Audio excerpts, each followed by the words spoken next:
السلام عليكم ورحمة الله وبركاته. أهلا بكم في مدونة حسن رضوان التعليمية. النهاردة إن شاء الله هناخد الدرس السادس عشر في الوورد، وهو إدراج نص تلقائي. بنحتاج في أثناء العمل داخل مستند الوورد إلى إدراج بيانات معينة بشكل متكرر، سواء في نفس المستند أو في مستندات وورد مختلفة، فيوفر لنا البرنامج العديد من الكتابات التي يمكن إدراجها، كما يوفر لنا أيضا إمكانية إضافة نص تلقائي جديد. بمعنى إن أنا بكتب مثلا، عايز أكتب مثلا يوم من أيام الأسبوع، مثلا وليكن الجمعة.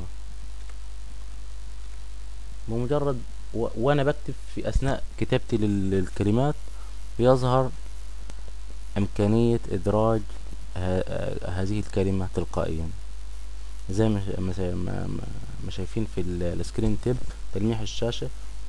الجمعة بضغط انتر لإكمال الإدراج، نضغط انتر من لوحة المفاتيح نجد أنه تم إكمال الكلمة تلقائيا.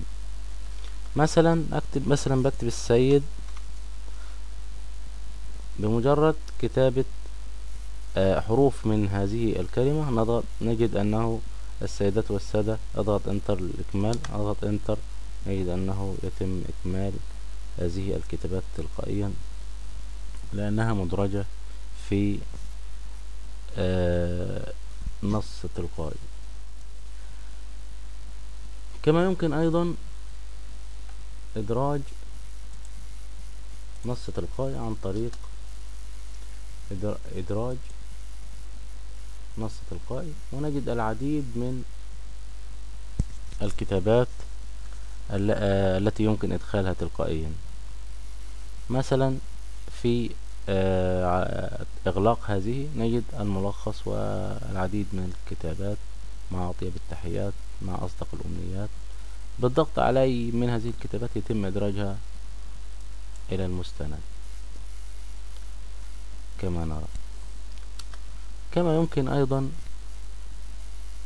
إدراج أو وضع مجموعة من الكتابات نحتاج إلى إدخالها بشكل مستمر في المستندات الوورد، مثلا مثل هذه الجملة: وتفضلوا بقبول فائق التقدير والاحترام. نحتاج إلى إدخالها كثيرا في مستند الوورد، ونحتاج إلى إضافتها إلى النص التلقائي.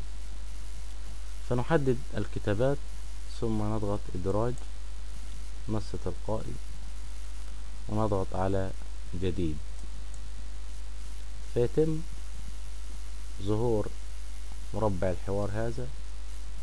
وهنا في هذه الخانة نكتب اسما ملخصا لهذه الكتابات، مثلا وتفضلوا بقبول، ونضغط موافق.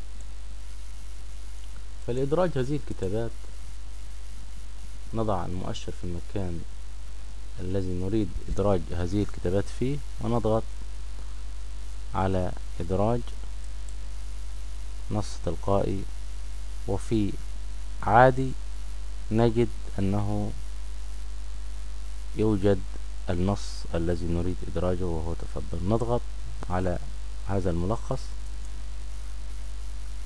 فيتم إدراج النص المراد إدراجه داخل مستند الوورد.